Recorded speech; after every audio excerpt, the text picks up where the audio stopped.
മാന്യപ്രേക്ഷകർക്ക് എൻ്റെ പ്രണാമം.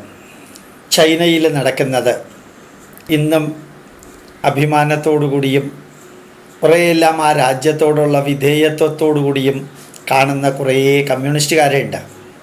അതേ കമ്മ്യൂണിസ്റ്റുകാർ ഉന്മൂലനം ചെയ്യപ്പെടാതെ അവശേഷിക്കുന്നത് കുറച്ച് പേരിന്ന് കേരളത്തിലാണ്.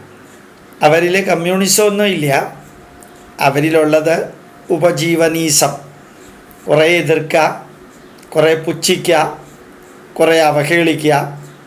കുഴിയാന നല്ല ആനയെ കാണുമ്പോൾ നിനക്ക് എന്ത് ചെയ്യാൻ പറ്റുമെന്ന് ചോദിച്ച് അവഹേളിക്കുന്ന മാതിരി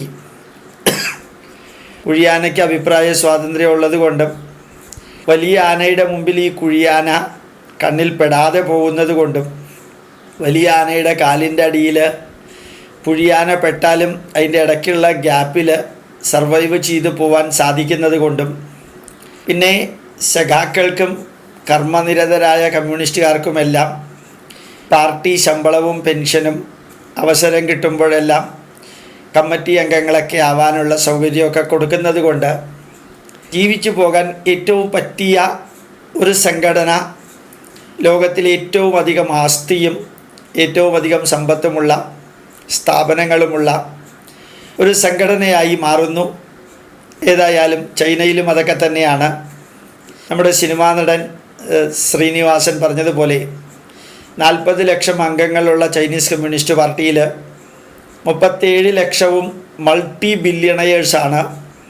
അവരൊക്കെ അവരുടെ സ്വത്ത് പുറത്തേക്ക് പോകാതിരിക്കാൻ ചൈനയിലെ ഭരണാധികാരികളുടെ സപ്പോർട്ട് അവർക്ക് ലഭിക്കാനും ഇവരുടെ സപ്പോർട്ട് അങ്ങോട്ട് കൊടുക്കാനുമായിട്ട് ഒരു ക്യാപിറ്റലിസ്റ്റിക് സോക്കോൾഡ് കമ്മ്യൂണിസം, കൊടിയുടെ നിറം ചുമപ്പാണ് എന്നുള്ളത് മാത്രമേ ഉള്ളൂ. അവിടെ രാഷ്ട്രീയപരമായിട്ട് ക്യാപിറ്റലിസ്റ്റിക് കമ്മ്യൂണിസം ആവുമ്പോൾ ഇവിടെ ന്യൂനപക്ഷ വർഗീയതയാണ് താലോലിച്ച് വളർത്തി ഇനിയും കുറേ കാലം ജീവിക്കാൻ പറ്റിയ വഴി എന്ന് പറഞ്ഞ് സരസ്വതിയുടെ നഗ്നചിത്രം വരയ്ക്കുകയും ഹനുമാൻ്റെയും ഭാരതീയ പൈതൃകവുമായി ബന്ധപ്പെട്ട എല്ലാത്തിനെയും അവഹേളിക്കുകയും ചെയ്യുന്നവരെ പ്രോത്സാഹിപ്പിക്കുക. അതാണ് അഭിപ്രായ സ്വാതന്ത്ര്യം, അതാണ് മതസ്വാതന്ത്ര്യം എന്നെല്ലാം പറയുക. അങ്ങനെയെല്ലാം ചെയ്തുകൊണ്ട് ജീവിക്കുന്ന ഒരു വിഭാഗത്തിന് എന്താ ചൈനയിൽ നടക്കുന്നതെന്ന് അറിയണം. ഇതിലെ ചില ഭാഗങ്ങളൊക്കെ ഞാൻ പണ്ട് പറഞ്ഞിട്ടുണ്ട്. വെറുതെ ഒന്നറിയാൻ വേണ്ടി മാത്രം. ലോകത്തെ ഏറ്റവും വലിയ സൈനിക സാമ്പത്തിക ശക്തിയായിട്ടുള്ള രാജ്യമാണ് ചൈന. തീവ്രവാദത്തിനെതിരെ ജാതിയും മതവും രാഷ്ട്രീയവും അതിശക്തമായ നിലപാടുകളാണ് ചൈന എടുക്കാറുള്ളത്. മുളയിലെ നുള്ളുക എന്ന ശക്തമായ നടപടികൾ തന്നെ, അല്ലാതെ ഇന്ത്യയിലെ മേമൻ ടൈപ്പ് സഖാക്കളെ പോലെയല്ല. തീവ്രവാദ പ്രവർത്തനങ്ങളെ പ്രതിരോധിക്കുന്നതിൻ്റെ ഭാഗമായി അത്തരക്കാർക്ക് ചൈനയിൽ ഒരു സൂചി കുത്താൻ പോലും ഇട നൽകാത്ത ചില കർശന നടപടികൾ കണ്ടു നോക്കൂ. ഇതിൽ ലിങ്ക് കൊടുത്തിട്ടുണ്ട്. ഇക്കഴിഞ്ഞ നവംബർ 20 പോലും 28 തീവ്രവാദികളെ ചൈന കൊന്നൊടുക്കി. ചൈനയിൽ ആരും വ്യാജ ഏറ്റുമുട്ടൽ എന്നതിനെ പറഞ്ഞില്ല. ഇവിടെ ഓരോ തീവ്രവാദിയുടെയും മരണദിനവും ചരമദിനവും 16 അടിയന്തര ദിനവുമെല്ലാം ആഘോഷിക്കാൻ കുറേ കമ്മ്യൂണിസ്റ്റുകാർ അഭിപ്രായ സ്വാതന്ത്ര്യത്തിൻ്റെയും പത്രസ്വാതന്ത്ര്യത്തിൻ്റെയും എല്ലാം പേരിൽ മുമ്പോട്ട് വരുമ്പോൾ ഇവരുടെ തലതൊട്ടപ്പന്മാരായിട്ടുള്ള കമ്മ്യൂണിസ്റ്റ് ചൈനക്കാർ ചെയ്തത് ഈ വരിയിൽ വ്യക്തമാണ്. അടുത്തത്, ചൈനയിൽ തീവ്രവാദ ഭീഷണി നേരിടുന്ന സ്ഥലങ്ങളിൽ റംസാൻ പൂർണ്ണമായിട്ട് നിരോധിച്ചു. ഏതായാലും ന്യൂനപക്ഷ വോട്ടും മുസ്ലിം വോട്ടും ഒന്നും അവിടെ ആവശ്യമില്ല. അവിടെ വോട്ടും ഇല്ല, തോട്ടിയും ഇല്ലാത്ത സ്ഥിതിക്ക് അവിടെ മുസ്ലിങ്ങളുടെ വോട്ട് കിട്ടിയില്ലെങ്കിലും അവർക്ക് ജീവിച്ചു പോകാൻ സാധിക്കുന്നത് കൊണ്ട് റംസാൻ തന്നെ അവിടെ നിരോധിച്ചു. ഇവിടുത്തെ ആൾക്കാർ അവിടെ ചെന്നൊന്ന് പരിശോധിച്ചിരുന്നെങ്കിൽ നന്നായേനെ. സർവ്വ വ്യക്തികളും ഇവിടെ ഇഫ്താർ പാർട്ടി കൊടുക്കുമ്പോൾ അവിടെ എന്താ ചെയ്തത് എന്ന്. ചൈനയിലെ പൊതുസ്ഥലങ്ങളിലെ മുസ്ലിം ആരാധന പൂർണ്ണമായിട്ട് നിരോധിച്ചു. ഞാൻ ഓരോന്ന് പറയുന്നതിൻ്റെ ചുവട്ടിൽ അതിൻ്റെ ലിങ്ക് ഉണ്ട്. വളരെ വലിയ ലിങ്കാണ്. ഞാൻ വായിച്ചാൽ നിങ്ങൾക്ക് ഓർമ്മ വരില്ല, അതുകൊണ്ടാണ് ഞാൻ ജസ്റ്റ് ലിങ്ക് വായിക്കാത്തത്. ചൈന ചിലയിടങ്ങളിൽ ഇസ്ലാമിക വസ്തുക്കൾക്ക് നിരോധനം ഏർപ്പെടുത്തി. വളരെ ഗംഭീരമായിട്ടുള്ള സ്വാതന്ത്ര്യം കൊടുക്കലാണ്. ഇസ്ലാമിക വസ്ത്രങ്ങൾക്ക് നിരോധനം ഏർപ്പെടുത്തുക എന്നുള്ളത്.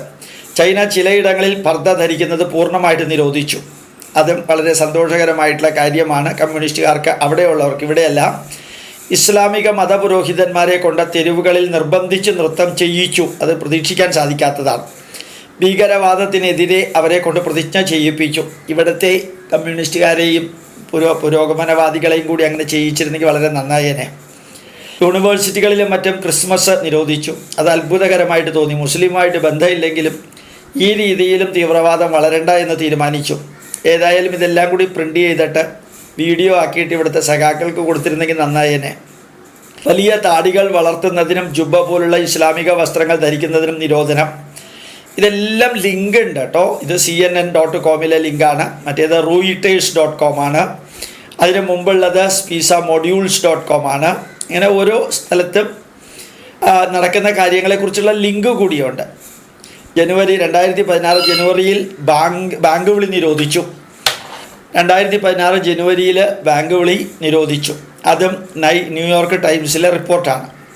2017 ഏപ്രിൽ മുസ്ലിം കുട്ടികൾക്ക് മതപരമായി പേരിടുന്നത് നിരോധിച്ചു. വളരെ ഗംഭീരമായി. ഇവിടെ പാർട്ടികൾ തന്നെ മതപരമായിട്ട് പേരിടുകയും പാർട്ടിക്കാർ തന്നെ ബീഫ് പാർട്ടി നടത്തുകയും ഒക്കെ ചെയ്യുമ്പോൾ ചൈനയിൽ എന്താ നടക്കുന്നത് എന്ന് നിങ്ങൾക്കറിയാൻ സാധിക്കട്ടെ. ലോകത്തിൽ ഓരോയിടത്തും നടക്കുന്നത് ഒന്ന് വെറുതെയെങ്കിലും പരിശോധിച്ചാൽ നിലനിൽക്കേണ്ടത് നിലനിൽക്കും, നിലനിൽക്കേണ്ട ആവശ്യമില്ലാത്തത് എങ്ങനെ ലോകത്ത് നിന്ന് അപ്രത്യക്ഷമാകുമെന്ന് ഒന്ന് നിങ്ങൾ കണ്ടും കേട്ടും പഠിക്കണം. പുരോഗമനവാദികൾ എന്നെല്ലാം പറയുന്നത് ഒന്ന് കേട്ട് പഠിക്കണം. ഇനി അടുത്തത് സത്യം എങ്ങനെയാണ് MN കാരശ്ശേരി പറഞ്ഞത് എന്നുള്ളത് അത്ഭുതകരമായിട്ടുള്ളൊരു അദ്ദേഹത്തിൻ്റെ ഒരു യൂട്യൂബ് അപ്ലോഡിംഗ് ആണ്. വളരെ രസകരമായിട്ട് തോന്നി. അത് ഞാൻ അടുത്ത ഇതിൽ നിങ്ങൾക്ക് കേൾപ്പിക്കാം. പ്രണാമം, നമസ്കാരം.